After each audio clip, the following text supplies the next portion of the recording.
Okay, hello. Welcome everyone to our first episode of the Navattic customer interview series, where we're going to be interviewing top customers around innovative ways they're using Navattic. So our first guest here, Jason, I actually met at a conference in New York, the PMA conference. Shout out to PMA. And I joke I lured him over with a Levain cookie. If you ever had one of those, that's what we were giving out. And I was trying to get anyone to come talk to us and try the cookie. So, Jason, it was great meeting you at the conference. Great work with you, and excited to have you on today. Yeah, no, well, thanks for having me on, Natalie. Yeah, it's great to be here. And yeah, that was my first time having that brand of cookie before, but it was great and highly suggest great thing to have at anyone's booth versus socks or anything like that. You get me with cookies every time. So, but yeah, thanks for having me on. Excited to take part in the first video. Yeah, and before we dive into your example, I just would love to hear a little bit about, your role at Klue, what you're doing, and how you guys are using Navattic. Sure. Yeah. So I'm Senior Director of Product Marketing at Klue. I lead our product marketing team. And we're using Navattic today for interactive tours and demos of our product. But where we're using it is, so we recently launched some new product pages on our site, and we wanted to make those more interactive. We wanted to allow people to touch and feel the product. So on most of our new product pages, we have Navattic tours. We're also using them on some other key landing pages. So the one we'll talk about today is the integrations page we did with our Teams app that we launched late last year. And then we also use them on blog posts. So we've done a few feature releases where we'll embed them into actual blog posts itself, which is a great way to give people a way to touch and feel and see a new feature versus always just typical screenshots, things like that. And then the other would be enabling our sales team with the direct link, whether it's giving them the link to landing pages or blog posts that they might be on. I feel like they're more likely to share those things when they can say, hey, there's an interactive tour on it for you, or just give them the direct link to the tour itself. So those are some of the ways we're using it. Yeah, I'm really excited to dive into that integrations use case today. We're seeing it pop up a lot more with customers, and I think just anyone who's done integration knows how difficult it can be to see the end state. But I think what you all did really was not just the end state of this integration, but the value of it. So I'll pass it over to you to show it off. So this is the landing page that we built for our Teams app. And if you're not familiar with Klue, one of the ways that you can use Klue is to be able to collect and aggregate competitive information from, say, your sales team.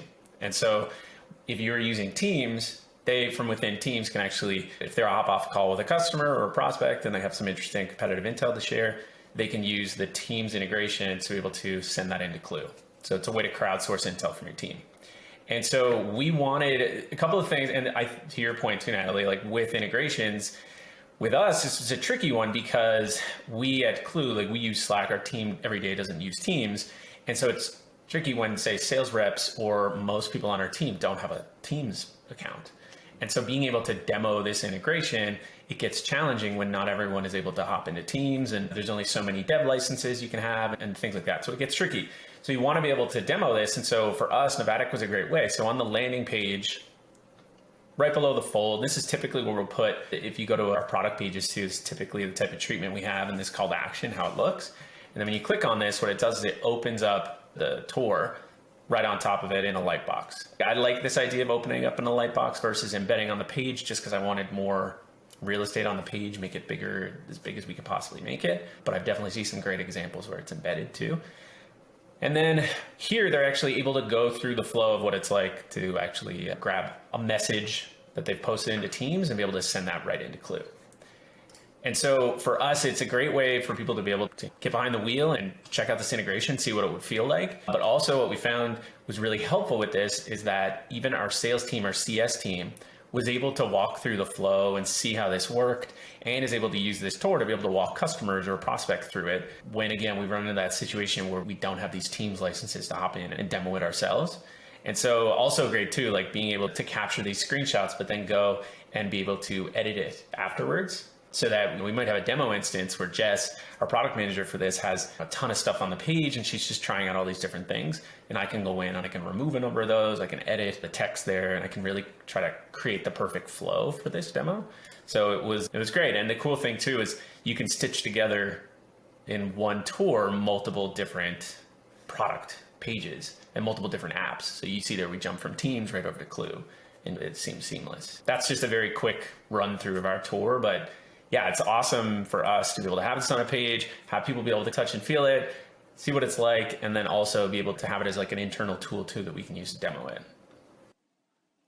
I love the idea of not only is it public facing for customers, but also that enablement. And also for the product marketing team, having to create one asset rather than 10. Like I've been there where it's like, okay, you need a one pager internally, a one pager externally, a blog post, a video. So nice that they can just live across all those. I wanted to ask, and you touched on this a little bit. You mentioned you like to embed it, so it's more of that full screen approach. And I've noticed most of your demos have been the embedded. In general, do you have a framework or a thought of like when to embed over link out, or why you have that preference towards embedding?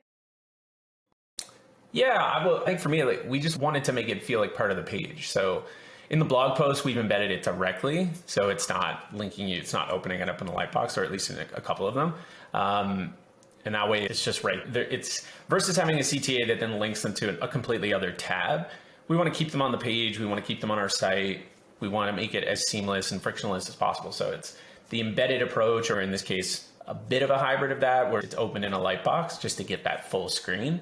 But yeah, I think it just feels like more a part of the site itself, and it's keeping them on the website, and it's just trying to remove as much friction as possible. But yeah, that's the thinking behind ours anyways.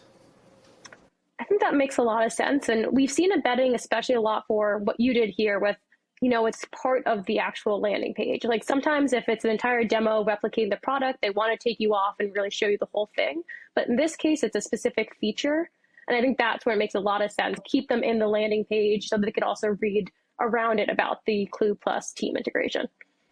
Curious if there were any demos you saw from past customers, or even not interactive demos, but videos or screenshots, like anything that inspired this page. Yeah, big one that inspired me, shout out to Dooley. Like when we were looking at doing interactive tours, I think the Dooley examples were one of the ones that I always went to. We do it on our product pages too, just the fact that on definitely all the sub-product pages where we get into the specifics of the product and like different jobs to be done within the tool and things like that. It's being able to embed the tours that are getting people to that aha moment as quick as possible. Yeah, we have to give credit to Dooley. I think they were the first who put it on a product page. And when we all saw that, we're like, oh, this is so obvious, like putting an interactive demo on a product page. But it wasn't until them. And then once that, we've loved those examples. So those are some awesome ones to pull from. For anyone who's starting out with Navattic, curious if you had any tips or best practices for any newbies, if they're trying to make these decisions themselves. What should I build? What should I prioritize? Where should I put it? Yeah, I would say, so a couple of tips there. One is to like your process for doing it is to try to break it up into more manageable chunks. Not that it takes forever to create one, but I think like what I'd say the first time I created it, it's like I hopped in Navattic. I was like, okay, in one sitting, I'm going to do everything. And I think that breaking it up so that you do the storyboarding first, where you're like, okay, I'm going to think about what I want the steps to be. I'm then going to write the copy that I want to be in each step. I'm going to think about what the best kind of type of step it would be. The screenshot I want to capture, all of that, it's plan it out first and do your storyboard. And then from there, go and I would say after that stage, you want to review it with someone or just validate it a bit, even internally with someone who often does demos, just to be like, what do you think of the flows? Does this make sense? Are we getting to that aha moment that we really want to hit? And then it's capture your screen captures and do that in a kind of in one step, and then create a draft of your tour and then review that with someone, whether it's a customer or ideally it'd be someone who hasn't really seen the app or doesn't know it that well to see if it resonates, and then do your review and clean up and all of that. And I think like when you break it up into those chunks, it's just a lot easier to go through the flow of let's first nail the copy and like what we want it to look like. And then, okay, let's go through the process of getting it in there. Because I think sometimes if you start, and a lot of this is when you have something like this where you can be a little bit of a designer and customize it. It's like sometimes if you're trying to do it all at once, you can find yourself getting excited and trying to tweak things when you're like, really, I should focus on doing this job right now. I typically am like this because I'm definitely like a product person. A lot of times I'll get in there and I'll just want to go through almost treat it like an onboarding, where I want to go through and walk them through the features and explain how to use it. And it's important for people to remember that you are here trying to sell something, or at least thinking within the context of it isn't on a product page or something like that. So if you are trying to sell something, it's not supposed to be this kind of Harbor Tour walkthrough of every little feature, and it's not trying to show them necessarily, it's not like an onboarding video. You really want to be able to drive home the value, get them to that aha moment as quick as possible, and keep it short and concise. So remember that you're trying to sell it here. It's a demo, it's not an onboarding video. Those would be a couple of tips.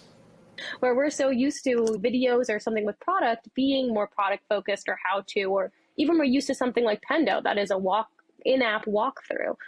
But we find the most successful versions of these demos really are feature-based. And I think that's where storyboarding it out can force you to really say, what is the aha moment that I'm focusing on, or the value, not the how-to? Because we always say, like, you can skip some time, the press here or click next or all that. That's not what people are getting excited about. It's, oh, look at this fancy dashboard with these graphs that will help me improve my business. That was really generic, but that is what people want to see. And I also have to give you a shout out, Jason, created an awesome Notion template that we can share in the link here. So if anyone wants to create or use his template that he explained, he actually created a Notion template that's shareable. Wrapping up here, just want to finish up and see if there's any either qualitative or quantitative just feedback you've gotten from this. Yeah, anything you could share. Yeah. Well, I think I'll start with the qualitative. And I think like even just hearing from whether it's our sales team or from customers or prospects that had used it, it's not like you get someone being like, oh, amazing product video. I've never heard that. I've never heard someone say, oh, really enjoyed the product video you had on this page. But it's funny how people have reacted and commented on the click-through tours and how those are actually helpful. And it was great to be able to walk through the product itself. We've definitely heard qualitative feedback on that, whereas yeah, it's something I feel like when people sit behind the wheel of the product and get to see it and feel it, and it could also be that we sell to product marketers and they find this stuff really interesting because they want to have one too on their site. But I think that's definitely something we've heard. It's also really helpful for the sales team. Like I mentioned a little bit earlier, like their eagerness to share content that have these tours in them is actually it's just a noticeable increase in their excitement around sharing these things because they can say included in this is an interactive tour. And so definitely notice that. In terms of, so one thing that I've noticed, so I looked at the Teams page that we had for that integration, and then I compared it to one that we had previously, which was another integrations page for a Salesforce integration that we had. And that one had a video embedded. And so other than that, the pages are very similar in terms of their layout and all of that. And obviously I know the number of factors factor in there. One of the main differences is one had a video, whereas the other one had an interactive tour. One thing that I noticed was the completion rate. So the completion rate on the video on the Salesforce page was about 15% of people made it to the end. Whereas on the Navattic tour, about 52% of people made it to the end of the Navattic tour. For me, that was an eye-opener to the just overall engagement of people being able to make it through the complete tour that we had versus a video that we embed on the site. And it's definitely something that kind of opened my eyes to, okay, in terms of engagement, the Navattic tours are definitely an increase there. On those two pages too, across each other, we noticed a decrease in bounce rate of about 10 or 11% when you look at the Teams page. These didn't drive a lot of demo requests, and it wasn't like we were looking to drive a ton of demo requests from these. Of the ones that we did drive, I noticed a pretty significant increase in conversion rate. The Teams page actually was about double in terms of the conversion rate on that page versus the one with the video. Of course, a number of things factor in there, but it's definitely me trying to look at the differences. A couple of things that I noticed from one integration page to the other.